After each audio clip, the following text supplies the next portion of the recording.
Hello and नमस्कार दोस्तों, आप सभी का बहुत बहुत स्वागत है आपके अपने यूट्यूब चैनल इजी इन्वेस्टिंग में।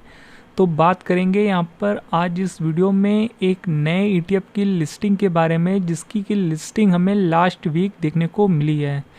जी हाँ, एक नया ईटीएफ लास्ट वीक लिस्ट होता हुआ देखने को मिला है, जिसके बारे में अभी तक हमने बात नहीं की है। इस वीडियो में हम उसी ईटीएफ के बारे में डिस्कस करेंगे। और वो ईटीएफ आता है, देखिए आपको याद होगा हमने अपडेट दिया था जब इस ईटीएफ का इन्फो भी आया था। और वो ईटीएफ है, देखिए एडलवाइस म्यूचुअल फंड की तरफ से Nifty large mid cap 250 ETF, जो कि ये लार्ज मिड कैप 250 ईटीएफ है। ये पहला ऐसा ईटीएफ होने वाला है जो कि Nifty large mid cap 250 index को यहाँ पर कवर करने वाला है। तो जिस लिहाजे से ये ईटीएफ खास हो जाता है, क्योंकि ऐसा ईटीएफ और इस इंडेक्स का और कोई ईटीएफ मार्केट में लिस्टेड नहीं है। तो ये काफ़ी अच्छी बात निकल के आ रही है कि अब आप निफ्टी के लार्ज मिड कैप 250 ईटीएफ में भी निवेश कर पाएंगे। और इसका देखिए इन्फो यहाँ पर आपको सितंबर 2 तारीख को खुलता हुआ देखने को मिला था, और फिर 10 तारीख को यहाँ पर बंद होता हुआ देखने को मिला था। बाकी यहाँ आप डिटेल्स देख सकते हैं। तो फिलहाल से देखिए ये ईटीएफ मार्केट में अब लिस्ट हो चुका है। और ये जो ईटीएफ है देख सकते हैं ग्रो के डीमेट अकाउंट में, आप यहाँ देख सकते हैं एडलवाइस का Nifty large mid cap 250 ETF अब मार्केट में लिस्ट हो चुका है। और इस ईटीएफ का जो प्राइस है वो 16 रुपये के अराउंड देखने को मिल रहा है, और काफ़ी कम प्राइस है। तो इससे छोटे निवेशकों के लिए काफ़ी हेल्पफुल हो जाता है, और एक अच्छी बात है कि कम प्राइस पे लिस्ट होता हुआ देखने को मिला है। तो इसकी लिस्टिंग की बात की जाए तो यहाँ पर हमें 9 तारीख को यानी 9 सितंबर के दिन ये मार्केट में लिस्ट होता हुआ देखने को मिला था। किसी वजह से हम इस पर वीडियो आपके लिए नहीं ला पाए, थोड़ा सा लेट हो गया, पर आपको अपडेट देना ज़रूरी था कि ये ईटीएफ फिलहाल से लास्ट वीक, जो कि अभी ये वीक गया है, इसी में हमें 9 सितंबर के दिन लिस्ट होता हुआ देखने को मिला है। और आप यहाँ एक महीने के भी चार्ट में देखेंगे तो देख पाएंगे कि 9 सितंबर इसकी लिस्टिंग डेट है। और चलिए बात कर लेते हैं यहाँ पर और भी चीज़ों की, वॉल्यूम और यहाँ पर इसके ईटीएफ कोड वगैरह की, और फिर यहाँ पर इसके इंडेक्स के बारे में भी समझेंगे। और चलिए देख लेते हैं। तो वॉल्यूम की बात की जाए तो लास्ट ट्रेडिंग सेशन फ्राइडे के दिन यहाँ पर 23,569 का यहाँ पर वॉल्यूम जनरेट होता हुआ देखने को मिला है। तो वॉल्यूम फ़िलहाल से उतना ज़्यादा नहीं है, काफ़ी कम देखने को मिल रहा है। और यहाँ पर टर्नओवर वाइज देखा जाए तो सिर्फ 4 लाख का टर्नओवर जनरेट होता हुआ देखने को मिला है, तो थोड़ा सा कम है अभी वॉल्यूम। और एडलवाइस म्यूचुअल फंड के जितने भी ईटीएफ होते हैं वहाँ पर थोड़ा सा वॉल्यूम का इशू होता ही है, आपको पता भी होगा। तो अब चलिए इसके कोड के बारे में जान लेते हैं। तो चलते हैं एनएसई की वेबसाइट पर और देख लेते हैं इस ईटीएफ का कोड। तो एनएसई की वेबसाइट पर अगर आप आएंगे तो यहाँ पर आप देख सकते हैं, जो कि अभी हमने आपको प्राइस दिखाया है, और ये इंडेक्स का नाम है Nifty large mid cap 250 total return index. और यहाँ पर आपको कोड देखने को मिल जाता है, जो कि इस ईटीएफ का कोड होने वाला है, और कोड है ELM250। तो ये है इस ईटीएफ का कोड। चलिए हम इस पर क्लिक भी कर देते हैं। तो आप यहाँ देख पाएंगे सेम कोड, और यहाँ पर एडलवाइस का Nifty large mid cap 250 ETF, और यहाँ पर आप डेट ऑफ लिस्टिंग भी देख पाएंगे, जो कि हमने अभी आपको बताया 9 सितंबर 2025 इस ईटीएफ के जो लिस्टिंग डेट है वो आपको यहाँ देखने को मिल जाती है। बाकी सेम कैटेगरी का यहाँ पर म्यूचुअल फंड भी लिस्टेड है, एडलवाइस का Nifty large mid cap 250 index fund, जो कि कुछ टाइम पहले नहीं, यहाँ पर इसको लिस्ट हुए काफ़ी टाइम हो चुका है। और यहाँ 2022 में इसके इंडेक्स फंड की लिस्टिंग हुई थी। तो आपके पास अब दोनों ही ऑप्शन है, आप चाहे तो इस इंडेक्स का म्यूचुअल फंड के थ्रू भी जा सकते हैं और ईटीएफ के थ्रू भी जा सकते हैं। और चलिए अब हम बात कर लेते हैं इसके वॉल्यूम की, कि यहाँ पर हमें डेली बेसिस पे कितना वॉल्यूम देखने को मिल रहा है। तो देखिए यहाँ पर हमने एनएसई की वेबसाइट पर यहाँ पर हमने सेम कोड डालकर इस ईटीएफ को सर्च कर लिया है, और हम चलिए इस पर क्लिक कर देते हैं, और यहाँ पर हम 1 वीक पे लगा देते हैं। तो 9 तारीख को इसकी लिस्टिंग हुई है, तो 9 तारीख से आप इसका डेटा देख सकते हैं।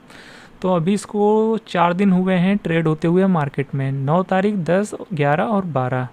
कोड आप देख सकते हैं सेम ईटीएफ है। और यहाँ पर पहले दिन तो 61,000 का वॉल्यूम आया है, फिर 14,000, फिर 11,000, फिर 23,000।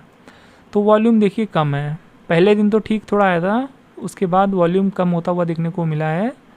लास्ट ट्रेडिंग सेशन थोड़ा सा उठता हुआ देखने को मिला वॉल्यूम, पर ओवरऑल जो एवरेज वॉल्यूम है वो थोड़ा सा कम ही है इसके प्राइस के अकॉर्डिंग अगर हम देखेंगे तो, क्योंकि प्राइस सिर्फ 16 रुपये है तो उसके हिसाब से वॉल्यूम और आना चाहिए।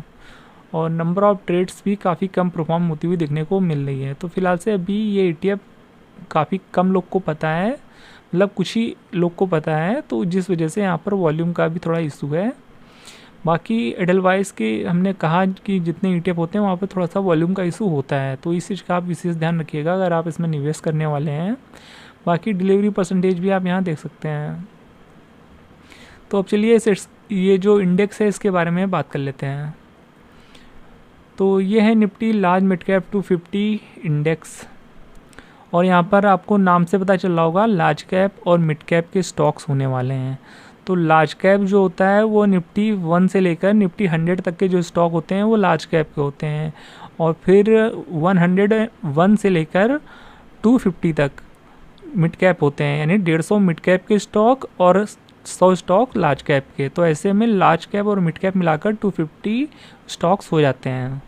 तो इस तरीके से लार्ज कैप और मिड कैप का ये इंडेक्स है। तो यानी अगर आप इस इंडेक्स में निवेश करते हैं तो लार्ज कैप में भी निवेश कर देते हैं और अब मिड कैप में भी निवेश कर देते हैं, तो आपका पैसा इस तरीके से लग जाता है।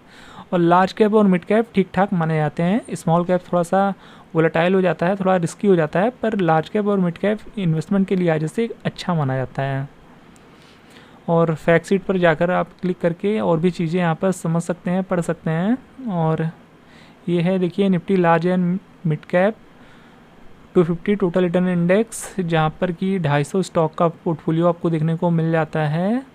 और यहाँ पर बीते एक साल का रिटर्न 4.15 का है निगेटिव में, और 5 साल का CAGR 22-23% का है, ऑलमोस्ट 23% का है, सिंस इंसेप्शन लगभग 16% का है।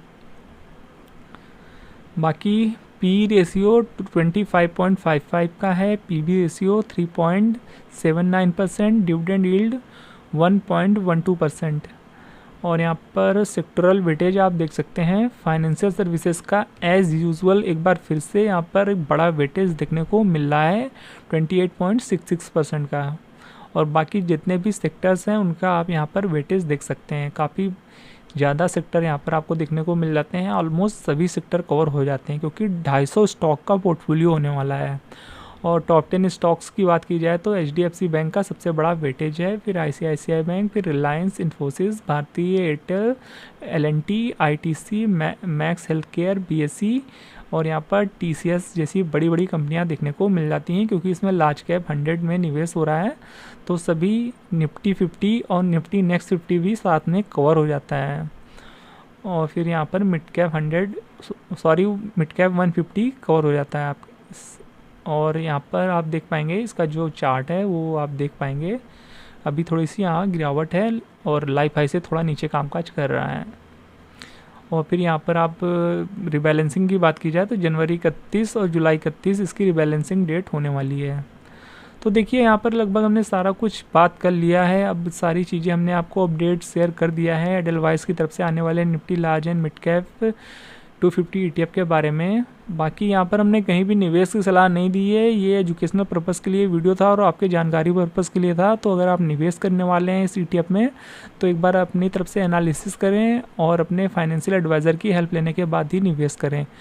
तो होप ये वीडियो आपको इन्फॉर्मेटिव लगा होगा और आपको कुछ नया जानने को मिला होगा इस ETF के बारे में। तो अगर वीडियो इन्फॉर्मेटिव लगा हो तो वीडियो को लाइक और चैनल को सब्सक्राइब करना बिल्कुल भी मत भूलिएगा। तो मिलते हैं नेक्स्ट वीडियो में किसी और नए अपडेट के साथ, तब तक के लिए चैनल के साथ बने रहिए। मिलते हैं नेक्स्ट वीडियो में, तब तक के लिए गुड बाय।